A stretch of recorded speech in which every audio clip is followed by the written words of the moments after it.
Hi friends, last night na nga namin ngayon dito sa Manila, kaya nga para sulitin ito, pumunta kami sa dalawang malls na walking distance lang sa bahay nila lolo at lola.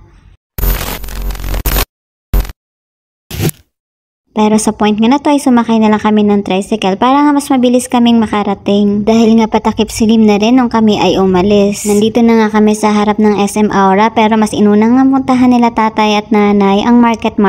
Hanggang tingin na lang muna nga ako sa mga rides dahil hindi naman ito yung purpose kung bakit kami pumunta dito. Pero hindi ko rin talaga mapigilan ang aking sarili na masubukang sumakay sa mga ilang sasakyan dito. Pagkatapos nga'y pumasok na rin kami sa loob ng mall. Pagpasok nga namin, meron kaming narinig na kakaibang ingay. Ngayong araw pala ang official na pagsindi ng ilaw ng Christmas tree ng market. Market, are you ready? Then let us begin.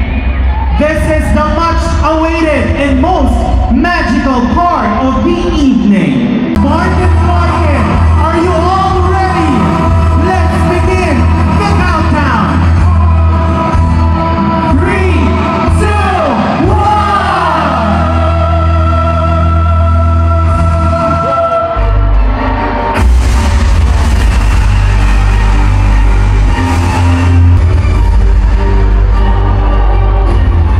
Sobrang na-amaze talaga ako sa aking mga nakita. Ngayon din lang kasi ako nakakita ng mga ganito. Sobrang daming ilaw sa paligid na na-enjoy ng aking mga mata. Pagkatapos ngay kumain muna kami saglit sa mga inasal bago nga kami pupunta sa Aurora Mall. Pagkatapos ngay naglakad na kami para lumipat sa kabilang mall. Magkaharap din lang nga kasi ang market at Aurora Mall. Tawid kalsada lang ay mararating mo na rin nga ito agad. Sa labas pa lang nga ang elegant na ng mga design. Lalong-lalo na nga nung nakapasok kami sa loob ng mall. Sobrang ganda talaga at ang unique ng kanilang Christmas setup. Kaya yung mga tao kahit saang anggulo ay nagpapapicture. Siyempre kapag ganito nga sila nanay at tatay ayaw din pahuli na makakuha ng magandang pictures. Pagkatapos nga inakyat din ako nila nanay at tatay sa kanilang sky garden. At habang pataas nga kami ganito namang mga design ang makikita. Pagdating nga dito sa taas, ganito naman ang makikita. Wala pa pala masyadong design o mga pailaw dito sa taas, kaya inikot din lang nga namin ito saglit pagkatapos ay bumaba na din kami. Basta nga kasama si tatay, hindi talaga pwedeng hindi kami dadaan ng Toy Kingdom. At kapag nandito nga, sinusulit ko talaga makapaglaro sa mga free toys nila. Pagkatapos nga niyan ay umuwi na din kami, kaya thankful ulit sa Diyos sa lahat ng magagandang bagay na aking nakita. Hanggang dito na lang and thank you for watching!